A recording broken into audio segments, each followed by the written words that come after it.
Oh, hey, guess who has 3 thumbs, doesn't understand human anatomy, and just discovered dictionaries for the first time? This is incredible! I mean, a book with words in it? Who would have thought? Now that I've read this entire book front to back, I think I can confidently say that I now know every single word to ever exist. If I didn't, that would be weird. That's what this book is supposed to have. It's a tall order to expect the average human being to comprehend every existing word. The government didn't think we were capable of doing so. That's why they never wanted us to have these. I'm just asking to be put on a watch list. But now, with my newly acquired knowledge of the English lexicon, I think I'm finally ready to take on whatever life wants to throw at me. So, what do you got for me, world?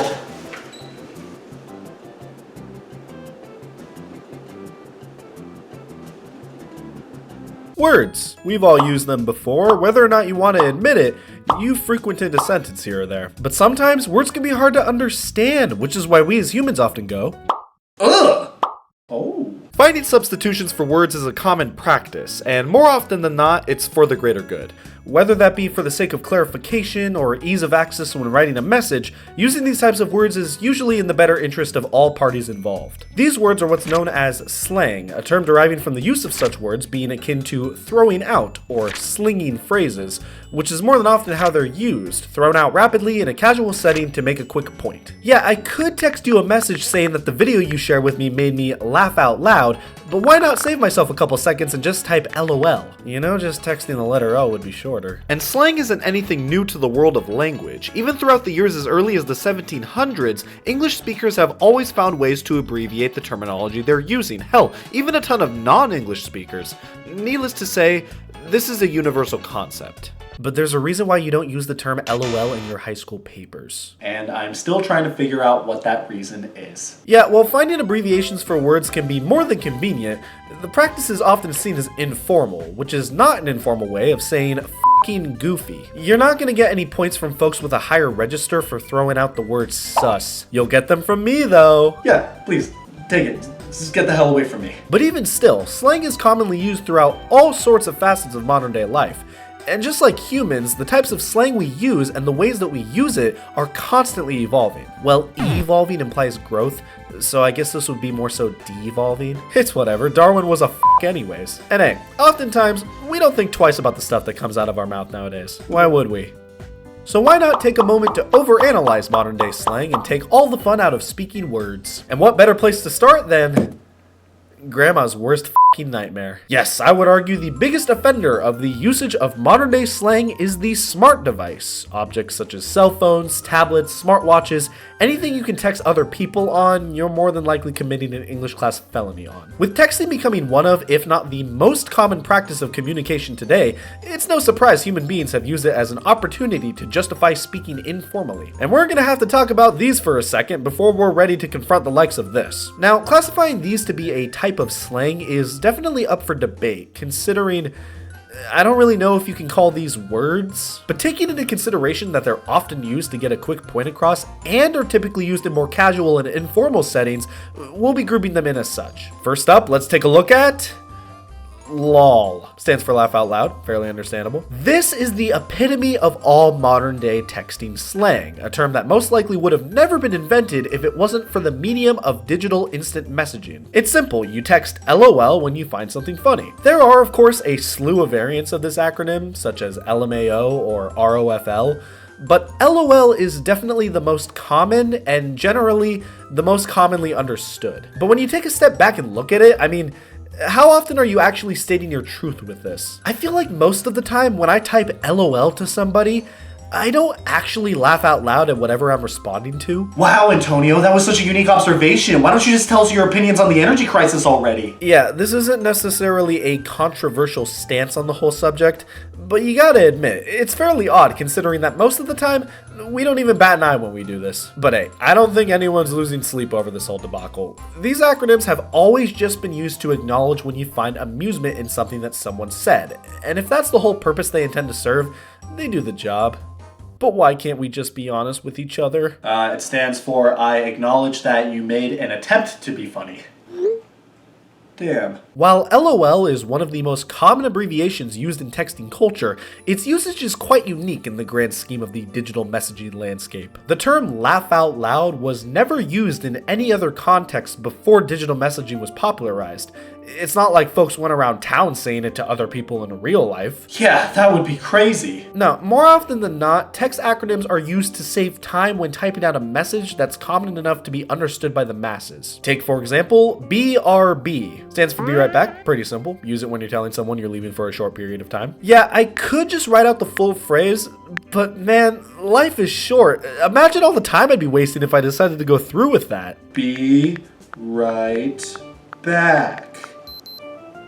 Oh man, I missed church for that! And other texting acronyms, such as talk to you later, I don't know, and on my way, can no doubt be really convenient to use nowadays. And that goes double for back in the day. I mean, texting on those old keypad phones took eons, with users being required to type out each letter of their message by pressing each key one at a time. Of course, with smartphones running faster today than they ever had before, the need for some of these acronyms has definitely decreased over time, but they still often get used in places like online chat rooms. But at the end of the day, these have always mainly been used to deliver a quick message in a digital fashion. So that just begs the question, why do people use these in everyday conversations? You ever talk to somebody in their late teens or early 20s and hear them use a text acronym out loud when they speak? For the sake of my point, just say yes. Yeah, I don't know if this is common across the entire population, but at least in my circle of peers, I hear people use these text acronyms in conversation more often than I would expect. My expectation was never, but alas,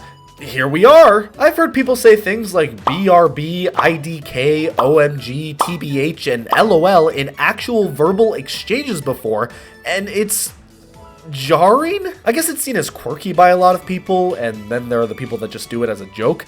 And it's not like it's offensive or anything, it's just kind of dumb. Like, it defeats the whole purpose of what these things were even meant to be. It's right there in the name. But hey, I'm not gonna act like I'm above this. I've definitely done the same before. That's right, the church wouldn't have wanted me anyways. But that brings us to the words more commonly known as slang, words that can be used in all sorts of mediums in the modern day. Music, online video, articles, hell, even just casual conversation. These words are bound to pop up every now and then. Like influenza. And I hear these words constantly. Whether or not that means I'm on the internet too much is a question I'm not willing to confront yet. So, where should we begin? I'm gonna need a cigarette for this. Sus. Fairly understandable, short for suspicious, debunks my initial analysis. This is a word that only recently gained widespread use. It was never really used in conversation or digital messaging before the last couple years since, I mean, how often would you even need to use the word suspicious anyways, unless you were, I don't know, a criminal investigator? No, instead the term sus was popularized due to the rising interest of the game Among Us, a multiplayer party game that everyone was playing for a while there. Among Us was released in 2018, but it took until everyone got really bored in the year 2020 for people to realize, oh shit. In the game, each player controls a character aboard a spacecraft. Players are divided randomly into being either a crewmate or an imposter. The job of the crewmates is to finish doing tasks around the ship. The job of the imposters is to... yeah, that. Of course, players aren't able to tell who's who, so throughout each game, the crewmates must deduce who they think are the killers and periodically vote them off the ship in meetings amongst the entire party, while the imposters must try to blend in to avoid being voted off. If all the imposters are voted off, the crewmates win. If all the crewmates die before all the tasks are done, the imposters win. Gonna touch up my college thesis here. During late 2020, I think a collective number of us all went, oh shit. Which meant many folks weren't too keen on getting their socialization through in-person means. So a cheap online party game that was relatively easy to understand and supported a large group of people, that sounds like exactly what we needed. And with the rise of Among Us came the rise of the word sus, used to call out players that you thought were the imposters. Sure, I could just call them suspicious, but I have stuff to do later. This word was beaten into the ground at the time. It suddenly became the new cool word to use, in both casual playthroughs of the game or in day-to-day conversations with your work colleagues. And I still don't understand why they called HR on me. This word ended up becoming great into here for me. But simply enough, the overuse of this word can be attributed to playing Among Us becoming a worldwide fad. This is how a lot of modern day slang becomes widespread. You hear one person use a new word in a trendy way, naturally you want to use it yourself. It's the circle of life. However, it's interesting to note that a lot of examples of modern day slang have far deeper origins than just that tweet you saw from your favorite influencer. For example, the word slay. I'm not talking that Santa bullshit. The earliest I can recall hearing this word used in a widespread fashion was around 2018 or so, though I don't doubt that it was used commonly before then. The word is used to exclaim a sense of agreement between two parties, or if someone is generally impressed by another person. Slay is a word that's been around for centuries, but much like a lot of commonly heard slang terminology of the modern day, it saw a resurgence due to its widespread use on social media. This word was actually popularized by its use on the show RuPaul's Drag Race, a show that I hadn't really watched myself, and thus never fully grasped how much of an impact the show had on linguistic culture. My lord, so many examples of modern day slang got popular from their use on this show. Words like queen, tea, serve, shade. Of course, they were used in context before then, specifically in drag queen culture, but it was their use on this show that really accelerated the words into the mainstream and oftentimes gave them new established meanings. And due to all these words coming from the same place of origin, they can often be heard in similar contexts. You really served the shady tea, queen. That's a sentence. Oh, yeah, kind of like how this is a meal. But even further than this, quite a number of these terms actually have roots from their use in African American cultures. And that's how we got words like bae and fleek, and as was mentioned earlier, the modern day use of words like shade. Despite being coined by African American communities, a lot of these terms were eventually adopted by white people and integrated into their own vocabularies over time. White people taking things from marginalized populations?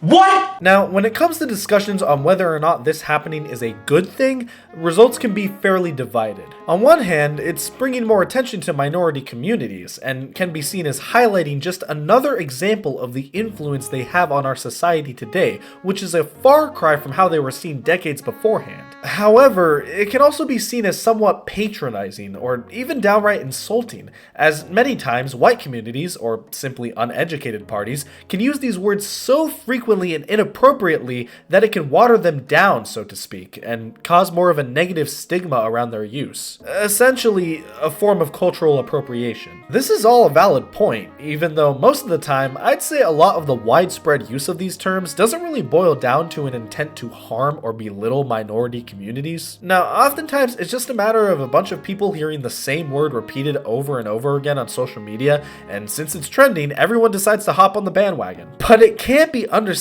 how grueling it can become to hear these words after so many people adopt them into their vocabulary and throw them out in conversation constantly, especially when it feels like these words are being spread around in every facet of popular culture, even in areas when they don't make sense. Or rather, they wouldn't make sense, but that's another aspect of modern day slang, as we discussed before.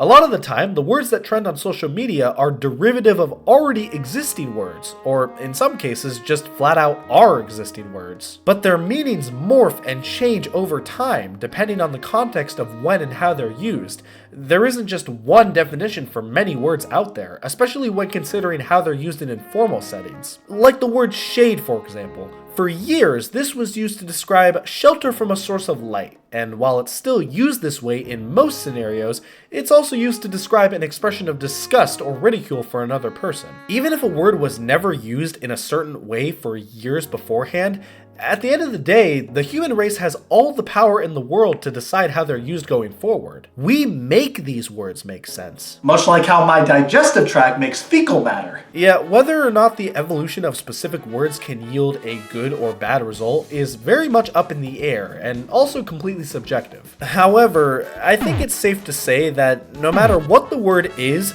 hearing it over and over is eventually gonna get old. Regardless, it's a wonder how these words change over time, and how in many cases, their roots are often far deeper than we realize. And in other cases,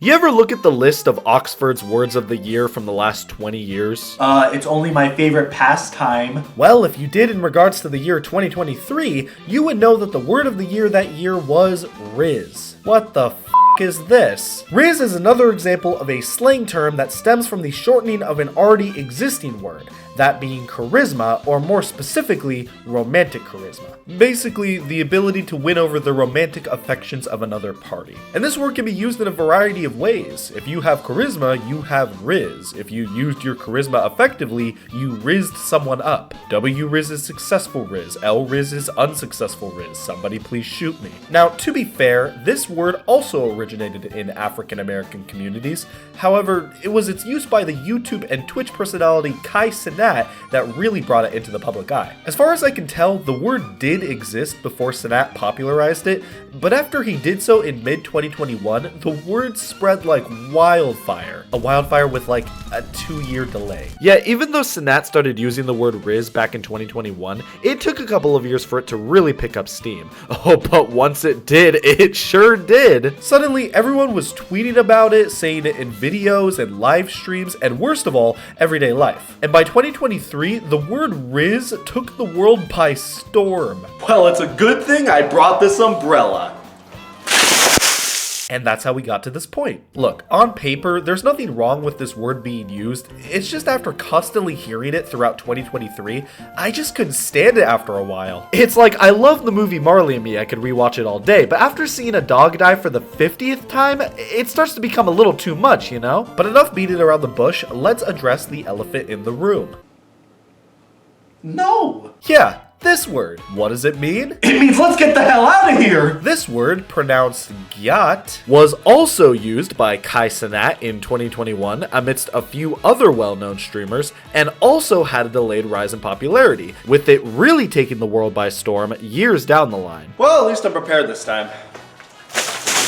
Gyat is derived from the phrase goddamn, used to express sexual interest in another party, usually an attractive woman. But it also can be used to refer to someone's ass, usually that of an attractive woman. I know, classy. I have nothing to comment about this word other than I'm embarrassed that I acknowledge its existence. Now, these two words are often grouped together, like Bonnie and Clyde. And other than both of them being popularized by Kai Cenat, they are also associated with each other due to their abundant use amongst Generation Z, those who were born during the mid to late 90s and early 2000s. That's right, I'm part of the problem. Yeah, it's no secret that these words have gained most of their traction from the younger crowd, at least those in their late teens to early 20s at the time the words were being used on the internet. I mean, it makes sense. These are the people that are most likely to be chronically online throughout the day, so it's only inevitable that any widespread slang will be adopted into their vocabulary. This actually highlights another interesting aspect of modern day slang, generational variation. Have you really found yourself using the term on fleek in the last 5 years?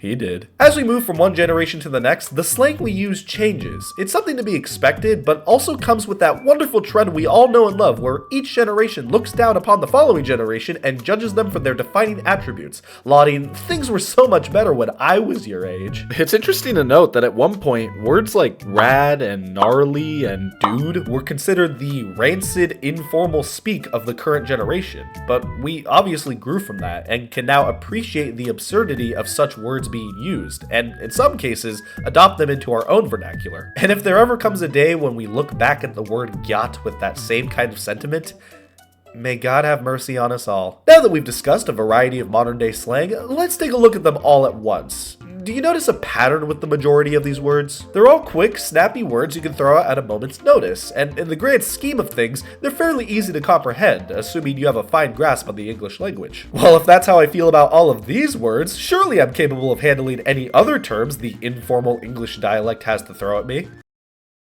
Oh, I get it. It's a word. So, the term situationship. This is a word I only started hearing being used in late 2023, but it caught my attention for a multitude of reasons, those of which we'll be getting into here soon, but first, let's discuss the definition. Situationship is a portmanteau of the words situation and relationship, denoting an association between two parties that is less than a relationship, but more than a platonic connection. Basically, it's when two people have mutual feelings for one another, but aren't defining their relationship with anything more than with, yeah, I'd f them. So situationship stands out amongst most other slang terms, as it isn't simply an abbreviation of one word or phrase. Rather, it's the combination of two already existing words. Can you even call this slang at that point? Well, could you call this a bludgeon? Yes. Ah! I find the use of the word situationship fascinating, in the same way that I find string theory fascinating. I'm never gonna fucking understand this. Situationship is just weird to me, man. I understand its place in the grand scheme of modern day terminology, but its usage is so odd, considering it's so vague, yet so specific at the same time. The word situation isn't descriptive enough to convey what it's supposed to with its use in this word, but at the same time, it's describing a very specific connection between two parties, one that is quite unique and complex. So while I understand the intention here, I question the variables at play. The word relationship implies some kind of serious romantic connection, so I understand you want to lighten the load a little bit by attempting, and I will emphasize attempting, to take the weight off of the association by applying the word situation to the front half of the word, and in combination with the fact that situation rhymes with relation, it just works out to be a fairly easy marriage of the two terms. But theoretically speaking, any relationship could be described as a situation, and therefore can be referred to as a situationship. Even if it's not the intended use of the word here, to the unsuspecting party, any relationship could be a situationship, and any so-called situationship could just be a relationship. Do you see the problem here? I occasionally scratch my dog's ass. Could we call that a situationship? Please say no. And furthermore, why is there even a need to put a label on such a connection? You know what people used to say when they were describing a non-serious relationship between themselves and another person? We're seeing each other. That's it. There was no need to establish a new term to describe it, one that is inherently more confusing and questionable, yet here we are! And all of this ranting isn't to mention the fact that I just think the word sounds stupid. Yeah, I'll say gyat 20 times in one sitting, but situationship is where I draw the line. There are obviously a ton of other examples of these words, and maybe this is a topic we can return to in the future. But for now, I think I've exhausted all my shit giving for the day. Modern day slang. It doesn't make any sense. But it also makes a lot of sense. And why is that the case?